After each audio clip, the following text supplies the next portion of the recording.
नमस्कार विद्यार्थियों। आज हम जनसंख्या घनत्व को पढ़ने जा रहे हैं। लेसन नंबर 13 से ही है ये टॉपिक।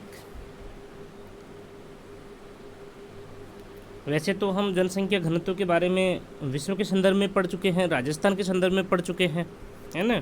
तो डेफिनेशन वगैरह चेंज नहीं होती है, सेम ही होती है डेफिनेशन। तो पॉपुलेशन डेंसिटी जो है किसी क्षेत्र विशेष में पाई जाने वाली कुल जनसंख्या तथा कुल क्षेत्रफल के मध्य पाए जाने वाले अनुपात को ही जनसंख्या घनत्व कहते हैं। मतलब कुल जनसंख्या और कुल क्षेत्रफल के मध्य, कुल जनसंख्या और कुल क्षेत्रफल के मध्य जो अनुपात होता है उसे हम क्या कहते हैं? जनसंख्या घनत्व कहते हैं। इसे प्रति एक वर्ग किलोमीटर क्षेत्र के रूप में प्रति व्यक्ति इकाई के रूप में व्यक्त किया जाता है। इसे क्या करते हैं हम?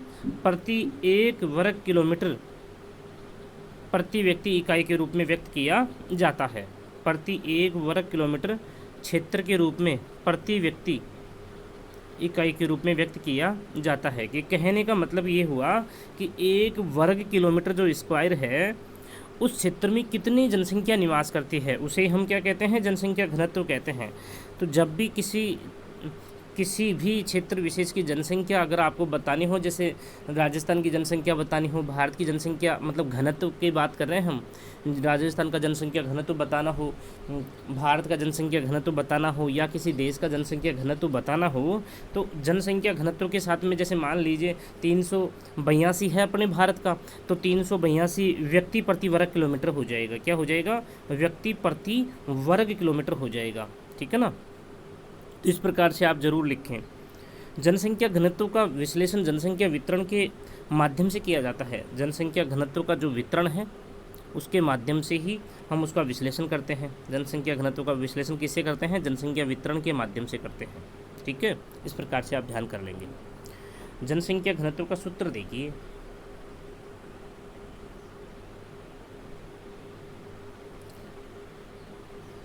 सूत्र जैसा कि हम बात कर रहे हैं कुल जनसंख्या बटा कुल क्षेत्रफल, है ना। जनसंख्या घनत्व का सूत्र क्या है? इसको अच्छे से आप ध्यान कर लेंगे। कुल जनसंख्या बटे कुल क्षेत्रफल। कुल क्षेत्र के ऊपर कितनी जनसंख्या निवास करती है उसे हम जनसंख्या घनत्व कहते हैं। तो प्रदेश की कुल जनसंख्या बटे प्रदेश का कुल क्षेत्रफल ही क्या है?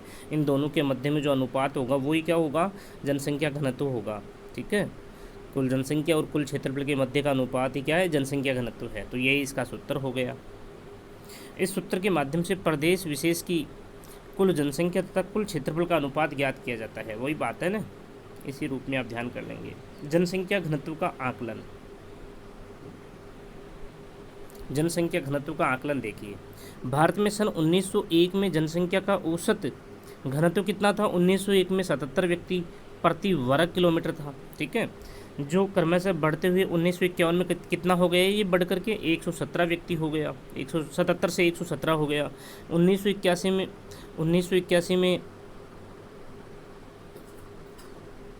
216 व्यक्ति हो गया। कितना हो गया? 216। यहाँ पे ये 2016 नहीं है, कितना है? ये बीच में कुछ नहीं है, 216 है। ठीक है ना। कितना है? 216 व्यक्ति। 1981 में 216 व्यक्ति था। 2001 में 325 व्यक्ति प्रति वर्ग किलोमीटर हो गया। और 2011 में जो अभी जो मतलब 2011 के जो आंकड़े हैं उन्हीं के साथ में आपको बात करनी है, क्योंकि 2021 में जैसे आप एग्ज़ाम देते थे तब तक तो 2021 के जनसंख्या के आंकड़े आ चुके होते, लेकिन कोरोना की वजह से क्या हुआ कि जनगणना हो ही नहीं पाई है, तो ना।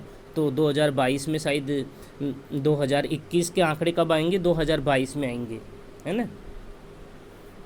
तो 2011 के आंकड़े ही आपको ध्यान करने हैं। 2011 में कितना हो गया ये आपको ज़रूर ध्यान करना है। 382 व्यक्ति प्रति वर्ग किलोमीटर जनसंख्या घनत्व है वर्तमान में किसका? भारत का, 2011 की जनगणना के अनुसार। अब देखिए इसमें नोट में क्या लिखा हुआ है। सन 2011 के अनुसार सर्वाधिक व न्यूनतम जनसंख्या घनत्व वाले राज्य क्रमशः निम्न हैं। सर्वाधिक जनसंख्या घनत्व किसका है? बिहार का, 1102 व्यक्ति प्रति वर्ग किलोमीटर सर्वाधिक बिहार रखता है जनसंख्या घनत्व। और अरुणाचल प्रदेश सबसे कम रखता है, 17 व्यक्ति प्रति वर्ग किलोमीटर, है ना। और राजस्थान में आपका जो जैसलमेर है उसका भी कितना है? 17 व्यक्ति प्रति वर्ग किलोमीटर है। एक नोट और है, इसकी बात कर लेते अपन। नोट में पूरी किताब में जितनी भी जगह नोट लिखा हुआ है तो वहाँ पे छोटे क्वेश्चन आने के चांसेस बढ़ जाते हैं। ठीक है ना, तो नोट को आप उसी गंभीरता से पढ़े। इंपॉर्टेंट क्वेश्चंस माने नोट को आप। 2011 के अनुसार केंद्र शासित प्रदेशों में सर्वाधिक व न्यूनतम जनसंख्या घनत्व का आकलन। केंद्र शासित प्रदेशों की अगर हम बात करें ना तो 11,297 व्यक्ति प्रति वर्ग किलोमीटर ये केंद्र शासित प्रदेशों में दिल्ली का सर्वाधिक है। 11,297 व्यक्ति प्रति वर्ग किलोमीटर सर्वाधिक किसका है? दिल्ली का। अंडमान निकोबार द्वीप समूह का कितना है? 46 व्यक्ति प्रति वर्ग किलोमीटर जो न्यूनतम है। अंडमान निकोबार द्वीप समूह का कितना है? 46 व्यक्ति प्रति वर्ग किलोमीटर जो न्यूनतम है। ठीक है, इस प्रकार से इसको ध्यान कर लेंगे आप। अब हम बात कर रहे हैं 2011 के जनसंख्या घनत्व को, 2011 के जनसंख्या घनत्व को आधार मान के बात करें या फिर औसत जनसंख्या घनत्व को आधार मानते हुए। औसत जनसंख्या घनत्व को आधार मानते हुए तो भारत का औसत जनसंख्या घनत्व कितना है? 382 व्यक्ति प्रति वर्ग किलोमीटर है। भारत का ये औसत जनसंख्या घनत्व है 382 व्यक्ति प्रति वर्ग किलोमीटर। ठीक है, तो औसत जनसंख्या घनत्व को आधार मान लीजिए, या तो यहाँ पे ये जो पेन से लिखा हुआ है ये लाइन मान लीजिए आप यहाँ या तो, या फिर 2011 के जनसंख्या घनत्व को आधार मानते हुए, या फिर औसत जनसंख्या घनत्व को आधार मानते हुए ऐसे मान लीजिए, या ये जो लिखा हुआ है वो मान लीजिए। 2011 के जनसंख्या घनत्व को, अब 2011 का जनसंख्या घनत्व आधार मतलब औसत जनसंख्या घनत्व कितना है? 382 व्यक्ति प्रति वर्ग किलोमीटर को आधार मानते हुए। ठीक है, यहाँ पे इसको को तो काट ही देंगे ना। आधार मानते हुए जनसंख्या घनत्व का आकलन दो प्रकार से किया गया है। अब देखिए इसमें क्या है कि एक तो 382 व्यक्ति प्रति वर्ग किलोमीटर से अधिक जनसंख्या घनत्व रखने वाले, और एक 382 व्यक्ति प्रति वर्ग किलोमीटर से कम जनसंख्या घनत्व रखने वाले राज्य, है ना। औसत जनसंख्या घनत्व से अधिक, अब औसत कितना है? 382 है। ठीक है, 382 व्यक्ति प्रति वर्ग किलोमीटर है भारत का औसत जनसंख्या घनत्व। तो इस 382 से अधिक जनसंख्या घनत्व रखने वाले जो राज्य होंगे उनको हम यहाँ रखेंगे। ठीक है, अब देखिए इसमें 10 राज्य आते हैं। कितने राज्य आते हैं? 10। बिहार हो गया 1102 व्यक्ति प्रति वर्ग किलोमीटर। पश्चिम बंगाल का 1029 व्यक्ति प्रति वर्ग किलोमीटर यहाँ पे। केरल का 859 व्यक्ति प्रति वर्ग किलोमीटर। उत्तर प्रदेश का 828 व्यक्ति प्रति वर्ग किलोमीटर। हरियाणा का 573 व्यक्ति प्रति वर्ग किलोमीटर। तमिलनाडु का 555 व्यक्ति प्रति वर्ग किलोमीटर। पंजाब का 550 व्यक्ति प्रति वर्ग किलोमीटर। झारखंड का 414 व्यक्ति प्रति वर्ग किलोमीटर। असम का 397 व्यक्ति प्रति वर्ग किलोमीटर। गोवा का 394 व्यक्ति प्रति वर्ग किलोमीटर। इसको इसके विपरीत केंद्र शासित प्रदेशों में देख लीजिए अब औसत जनसंख्या घनत्व से कौन कौन से जो केंद्र शासित प्रदेश है वो अधिक जनसंख्या घनत्व रखते हैं। तो दिल्ली का सर्वाधिक है 11,297 व्यक्ति प्रति वर्ग किलोमीटर। चंडीगढ़ का 9,252 व्यक्ति प्रति वर्ग किलोमीटर।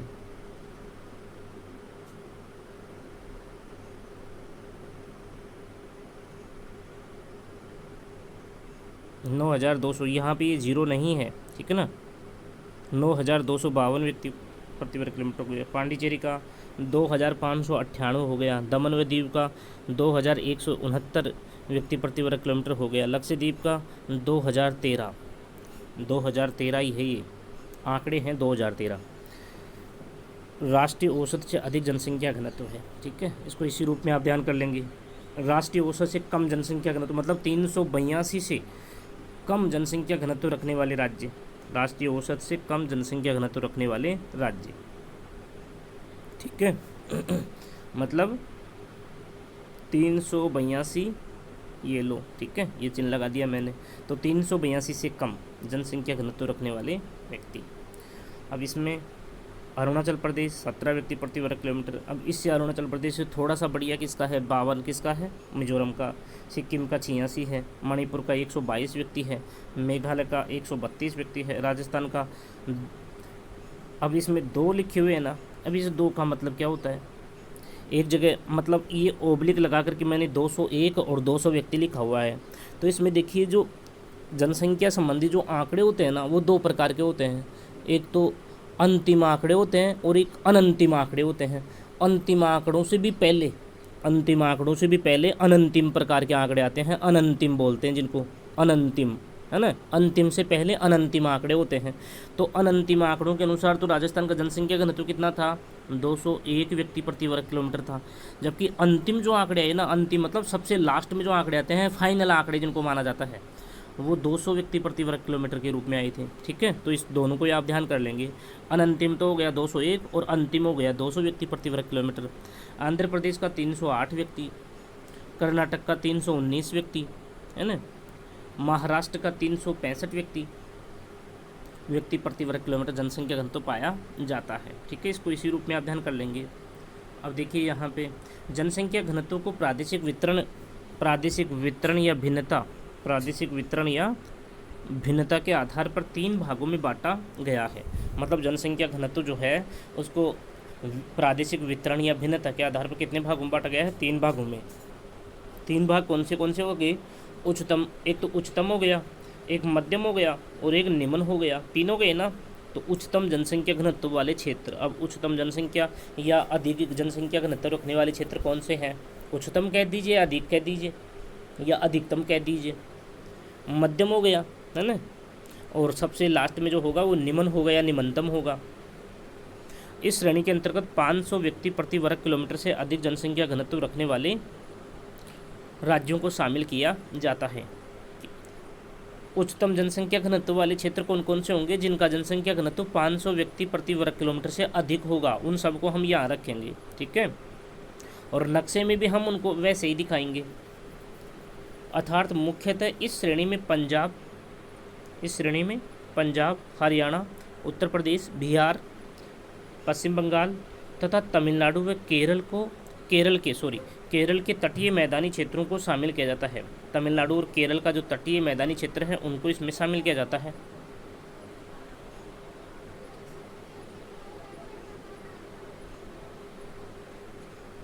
ठीक है, इन क्षेत्रों में उच्च जनसंख्या घनत्व के मुख्य कारण इन क्षेत्रों में उच्च जनसंख्या घनत्व के मुख्य कारण ग्रामीण जनसंख्या का अधिक होना। अब इन क्षेत्रों में उच्च जनसंख्या घनत्व के मुख्य कारण क्या हैं, एक तो ग्रामीण जनसंख्या का अधिक होना, नदीकृत उपजाऊ मैदान, नदियों के जलोढ़ युक्त जो मैदान हैं उनका होना, सिंचाई व पेयजल की उत्तम सुविधा आदि है। सिंचाई व पेयजल की अच्छी सुविधाएं हैं इन क्षेत्रों में, इसलिए यहाँ का जनसंख्या घनत्व उच्च है। जैसे तमिलनाडु के उच्च प्रदेशों में बागाती कृषि, तमिलनाडु जो है उसके उच्च प्रदेशों में बागाती कृषि अच्छी होती है। ठीक है, और कावेरी नदी जो है, कावेरी नदी का जो डेल्टाई क्षेत्र है, उसमें गहन कृषि की जाती है। गहन कृषि मतलब एक ही समय में बहुत सारी कृषियों को जब एक ही खेत में लगा दिया जाता है तो उस प्रकार की कृषि को हम गहन कृषि कहते हैं। और गहन कृषि हम उसे भी कहते हैं जो एक वर्ष में 2-3 प्रकार की जो फसलें होती हैं, मतलब वर्ष का कोई महीना ऐसा नहीं होता जिसमें खेत खाली रहे। ठीक है ना, तो उस कृषि को भी हम गहन कृषि कहते हैं। ठीक है, जैसे चाइना जो है, चीन में जो गन्ने के जो बागान होते हैं, उन गन्ने के बागानों को पूरी तरह से पानी से भर दिया जाता है और उनमें जो है मछलियों के जो बीज होते हैं उनको छोड़ दिया जाता है। मतलब मछलियों के जो बीज होते हैं उनको छोड़ दिया जाता है और उनसे मछली पालन भी कर लिया जाता है। ठीक है ना, तो ये गहन कृषि के रूप में आता है। अब देखिए दूसरा प्रकार जो है मध्यम जनसंख्या घनत्व वाले क्षेत्र। मध्यम में क्या होगा, मध्यम का जो पैरामीटर है वो ये है। मध्यम जनसंख्या घनत्व का पैरामीटर क्या है, 300 से 500 व्यक्ति प्रति वर्ग किलोमीटर जनसंख्या घनत्व रखने वाले राज्य जो हैं वो इस समूह में शामिल होंगे। ठीक है ना, कितना होगा, 300 से 500 व्यक्ति। जिन राज्यों का, जिन केंद्र शासित प्रदेशों का जनसंख्या घनत्व 300 से 500 व्यक्ति प्रति वर्ग किलोमीटर के मध्य में होगा, उनको हम यहाँ शामिल करते हैं। अर्थात यह श्रेणी उच्चतम जनसंख्या घनत्व वाले एवं न्यूनतम जनसंख्या घनत्व वाले क्षेत्रों के सीमावर्ती भागों में संकेंद्रित है। मतलब ये जो बीच का भाग है, मध्यम है ना, तो बीच का है, तो मध्यम है, तो इसमें क्या होगा, एक तरफ तो इस जनसंख्या मतलब ये वो क्षेत्र होंगे जहाँ पे एक तरफ तो उच्चतम जनसंख्या घनत्व वाले क्षेत्र भी होंगे और एक तरफ इसमें न्यूनतम जनसंख्या घनत्व वाले क्षेत्र भी होंगे, क्योंकि मध्य वाला जनसंख्या घनत्व है ना ये तो सीमावर्ती भागों में संकेंद्रित है। इन क्षेत्रों के अंतर्गत महाराष्ट्र, अब देखिए कौन कौन से राज्य आते हैं मध्यम जनसंख्या घनत्व वाले राज्यों में। एक तो महाराष्ट्र है, गुजरात है, तेलंगाना है, आंध्र प्रदेश के तटवर्ती क्षेत्र, आंध्र प्रदेश जो है उसके तटवर्ती क्षेत्र, छोटा नागपुर का पठार जो झारखंड में आता है जिसका अधिकांश भाग छोटा नागपुर का पठार है, असम है एवं गोवा आदि को शामिल किया जाता है। अब देखिए निम्न जनसंख्या घनत्व वाले क्षेत्र, अब निम्न जनसंख्या घनत्व वाले क्षेत्र में 300 से कम हो जाएगा ना, 300 व्यक्ति प्रति वर्ग किलोमीटर से कम जनसंख्या घनत्व रखने वाले जो क्षेत्र हैं उनको इसमें शामिल किया जाता है। उच्चतम में क्या हो रहा था, 500 से अधिक, उच्चतम में 500 या 550 से अधिक, यही था ना। देखिए इधर वापस फिर से देख लीजिए, उच्चतम में 500 व्यक्ति प्रति वर्ग किलोमीटर से अधिक था, मध्यम में कितना था 300 से 500, और निम्न में कितना हो जाएगा 300 व्यक्ति प्रति वर्ग किलोमीटर। 300 तक जो है जनसंख्या घनत्व वाले जो क्षेत्र होंगे वो इसमें शामिल किए जाएंगे, ठीक है ना, निम्न जनसंख्या घनत्व वाले क्षेत्रों के अंतर्गत। जैसे उत्तरी उत्तरी पूर्वी जो पर्वतीय क्षेत्र हैं, जैसे आपका अरुणाचल प्रदेश है, असम है ना, आपका मिजोरम है, नागालैंड है, त्रिपुरा है, ये मेघालय है, ये सब किस में आ जाएंगे, निम्न जनसंख्या घनत्व वाले क्षेत्रों के अंतर्गत आएंगे। और छत्तीसगढ़ व उड़ीसा के मध्यवर्ती पर्वतीय क्षेत्र, छत्तीसगढ़ और जो उड़ीसा है उसके मध्यवर्ती जो पर्वतीय क्षेत्र है ना, उनको भी इसमें शामिल किया जाएगा। वहाँ भी जनसंख्या घनत्व 300 व्यक्ति प्रति वर्ग किलोमीटर से कम पाया जाता है। तथा केरल व तमिलनाडु के मध्यवर्ती पर्वतीय क्षेत्र, केरल और तमिलनाडु में जो नीलगिरी की जो पहाड़ियाँ हैं, नीलगिरी की जो पहाड़ियों वाला जो क्षेत्र है वहाँ भी निम्न जनसंख्या घनत्व पाया जाता है, तो उसको भी इसमें मध्यवर्ती जो भाग है तमिलनाडु का और केरल का, उसको भी इसमें शामिल किया जाता है। अब ये तीन अपन ने क्या देखा, उच्चतम जनसंख्या घनत्व वाले क्षेत्र देखे, मध्यम जनसंख्या घनत्व वाले क्षेत्र देखे और निम्न जनसंख्या घनत्व वाले क्षेत्र देखे। हमने 3 जनसंख्या घनत्व के क्षेत्रों का पता कर लिया। अब जो नाम यहाँ पे जैसे छत्तीसगढ़ है, उड़ीसा है ना, और ये देखिए यहाँ पे जो पश्चिमी राजस्थान वाला जो भाग है, कच्छ का रण है, गुजरात का कच्छ का रण, और पश्चिमी राजस्थान का जो थार का मरुस्थल है, वो भी किस में आ रहे हैं, निम्न जनसंख्या घनत्व वाले क्षेत्र में आ रहे हैं। तो इन सबको क्या करेंगे हम, यहाँ पे एक भारत का मानचित्र बनेगा, इस जगह एक भारत के मानचित्र के लिए जगह आपने छोड़ी होगी, तो वो भारत का जो मानचित्र हम बनाएंगे ना, उस मानचित्र में इन तीनों में उच्चतम, मध्यम और निम्न जनसंख्या घनत्व वाले जो क्षेत्र हैं उनमें कौन कौन से क्षेत्र आ रहे हैं उनको हम दिखा देंगे, बस छायांकित कर देंगे, दिखा देंगे और संकेत सारणी बना देंगे, और अपना इस प्रकार से ये चित्र बन जाएगा। तो इस प्रकार से आपको ध्यान करना है, ठीक है ना। तो आगे की बात करेंगे नेक्स्ट क्लास में।